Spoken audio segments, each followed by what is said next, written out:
to be sharing this sacred space with you. Thank you for being here.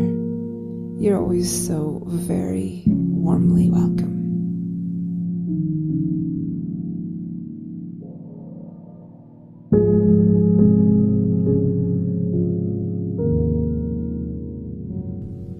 So I invite you to take a moment to check in. Check in with your body. Maybe you want to stretch a little bit. Find some nice gentle movement, a sway, or a circle back and forth for a moment or two.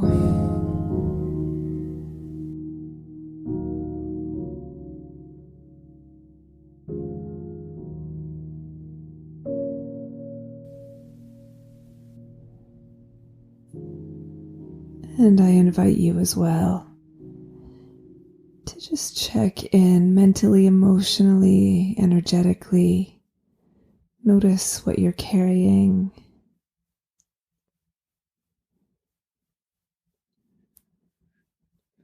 As we settle towards stillness and prayer. The good news is that you are welcome just as you are. So as you acknowledge what's here for you today, I also invite you to find some acceptance. Trusting that the Lord accepts you just as you are.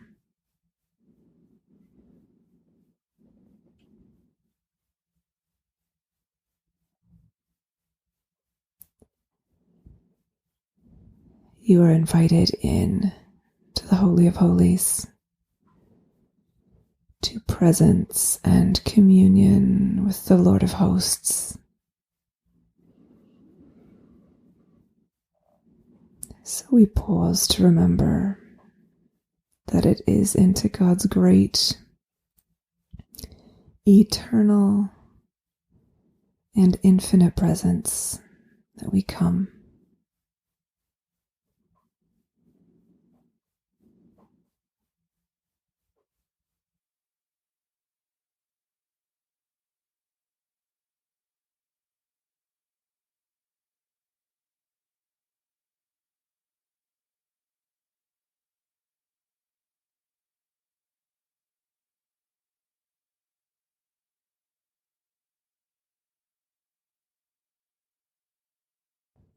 And today we use the breath as the doorway into that temple, that communion with the Holy One.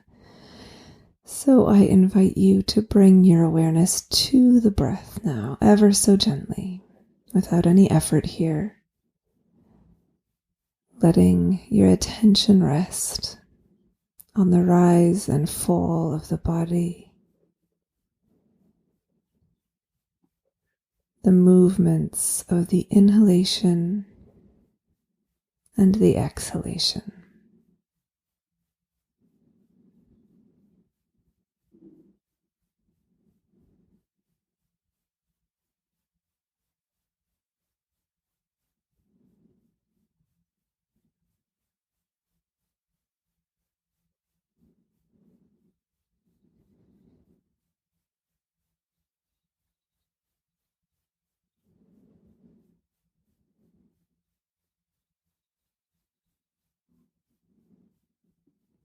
And now I invite you to imagine the breath being the carrier of divine love. So as you inhale, I invite you to imagine your body being filled with the loving presence of God. Exhaling to release yourself to that loving presence, to surrender, giving yourself over to love.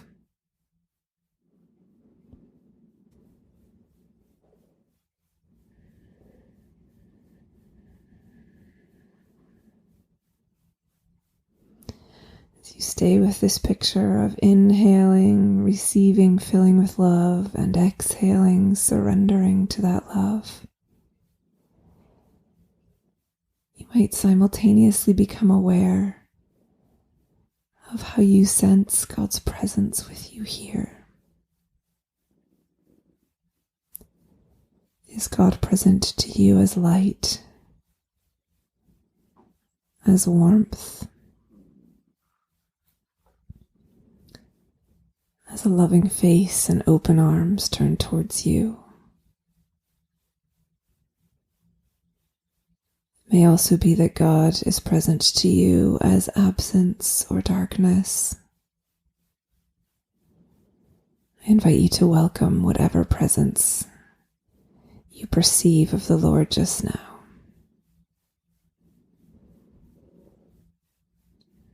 As you inhale love and exhale to release yourself to that loving presence.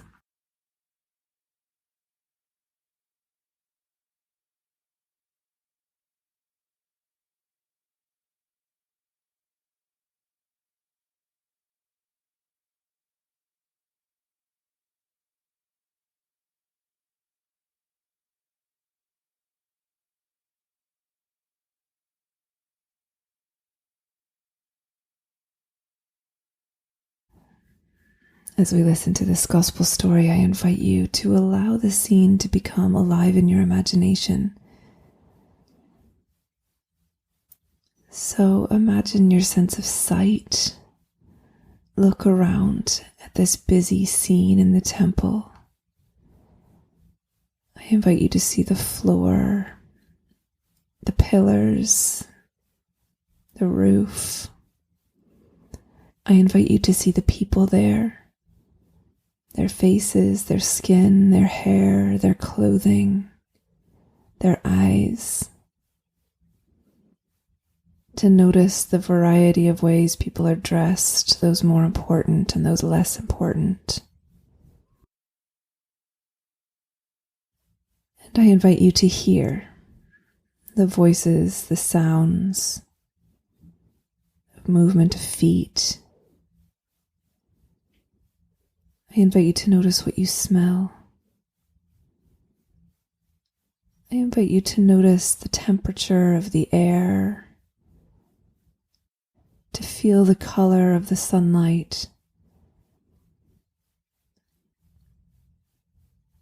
Let this all come alive like a film in your mind, and then become attentive to the emotions and the interior movements of the people in our story.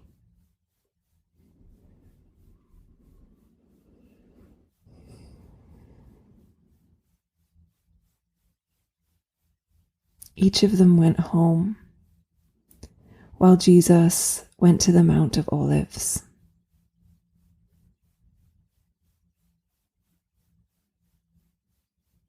Early in the morning, he came again to the temple.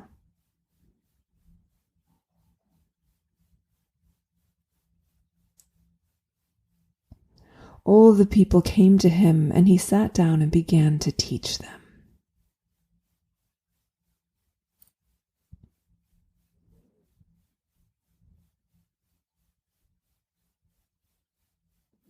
The scribes and the Pharisees brought a woman who had been caught in adultery,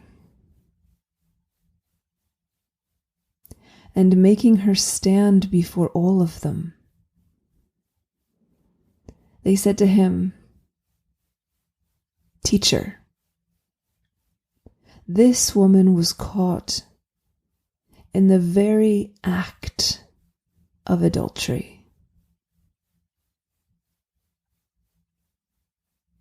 In the law, Moses commanded us to stone such women.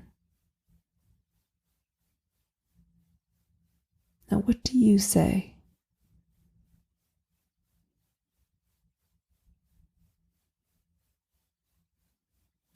They said this to test him, so that they might have some charge to bring against him.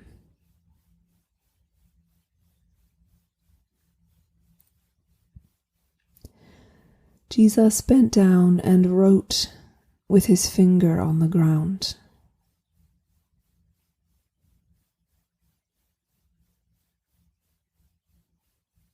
when they kept on questioning him,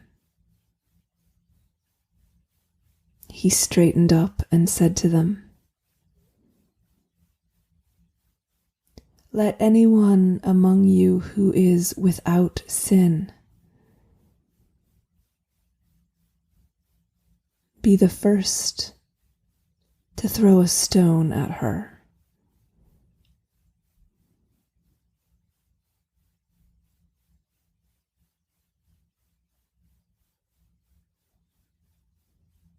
And once again he bent down and wrote on the ground.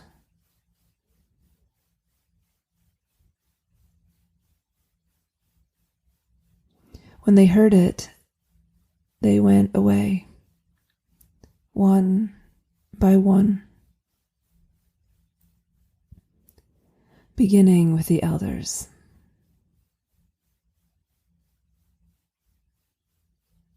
And Jesus was left alone with the woman, standing before him.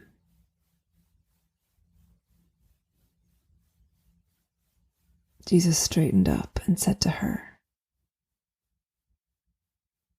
"Woman, where are they?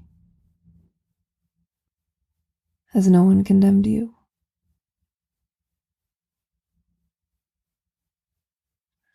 She said,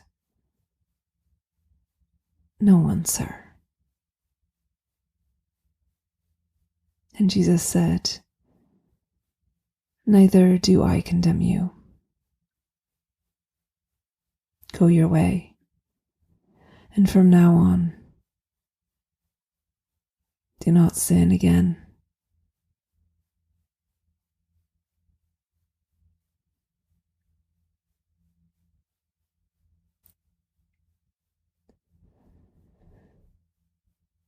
So I invite you to notice what stood out to you most vividly there.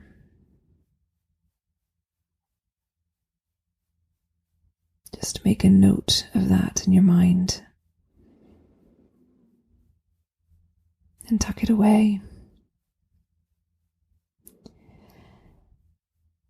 And now I want to invite you to see yourself in this story somewhere.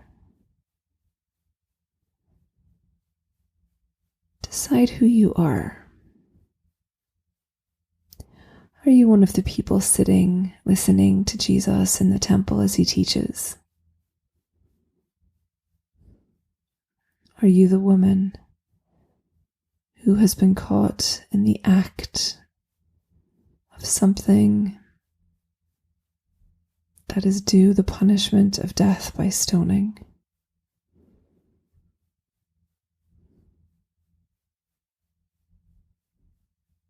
Are you the scribes or Pharisees who can see what is right and want to prove a point?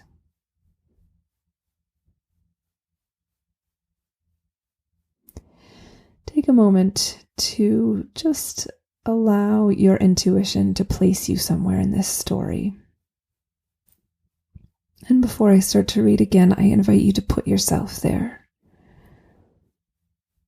Are you dressed like one of the local people of this time, or are you dressed like yourself today?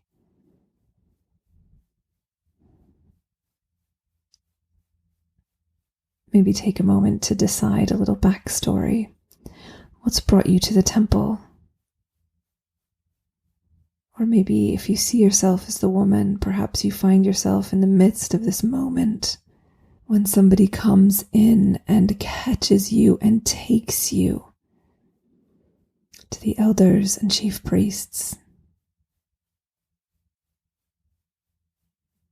Or if you're a chief priest, imagine all your background questions about this Jesus.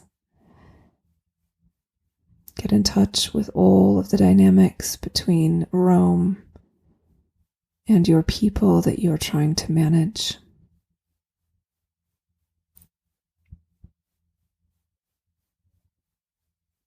And now we enter the story again.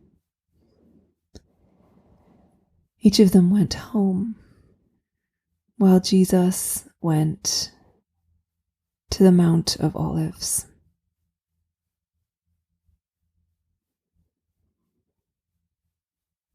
Early in the morning, he came again to the temple. All the people came to him, and he sat down and began to teach them.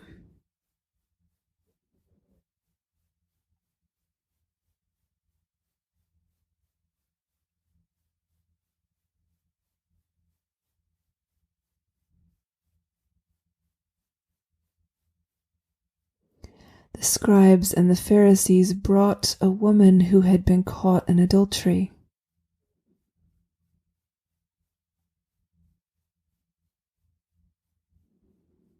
And making her stand before all of them,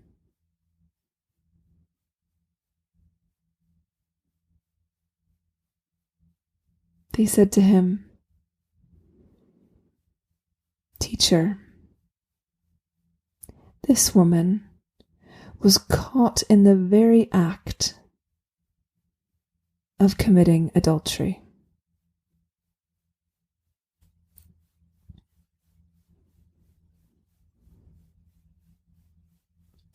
In the law, Moses commanded us to stone such a woman.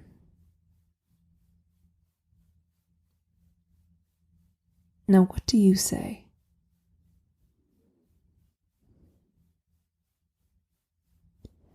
They said this to test him, so that they might have some charge to bring against him.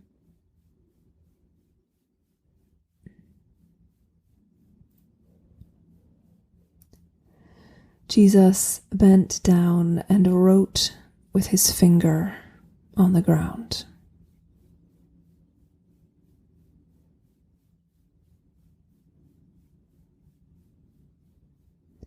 When they kept on questioning him, he straightened up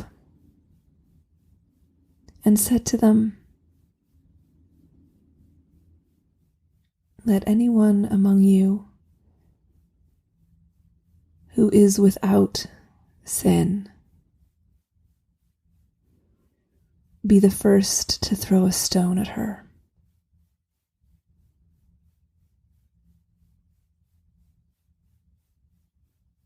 And once again he bent down and wrote on the ground.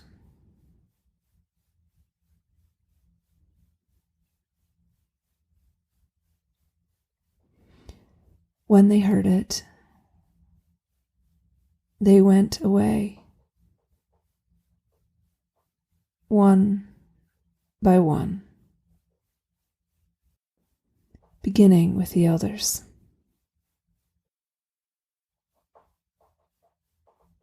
And Jesus was left alone with the woman, standing before him.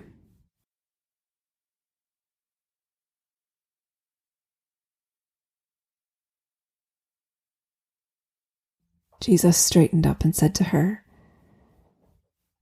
"Woman, where are they? Has no one condemned you?" She said, "No one, sir." And Jesus said, "Neither do I condemn you. Go your way. And from now on,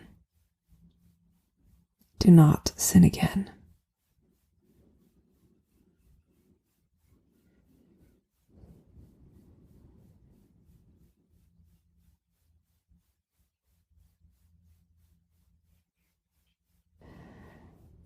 So I want to take a moment to invite you to imagine yourself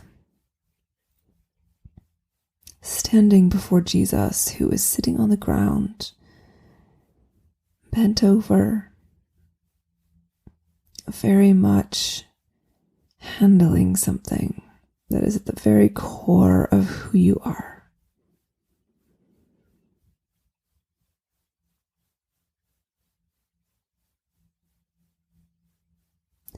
So just notice what it is you think that Jesus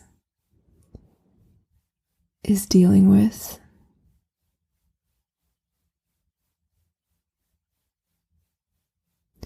Notice how you feel as you stand here somewhat exposed and vulnerable.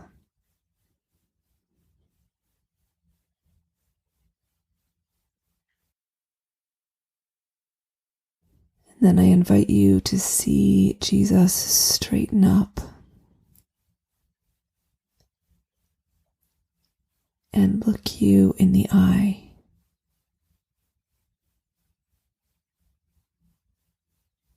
What does he say to you?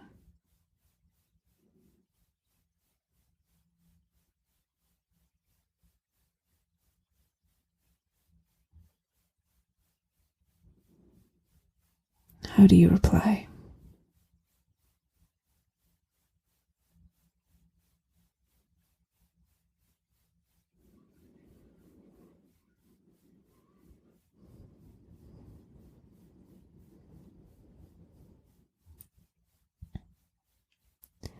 Now hear Jesus send you on with a blessing.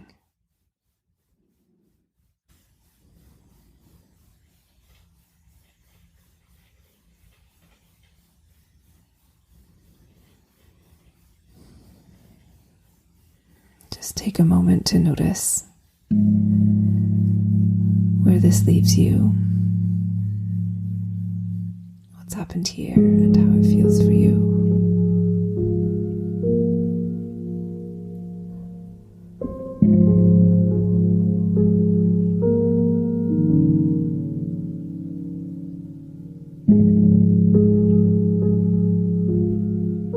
And now may the Lord, who knows you and loves you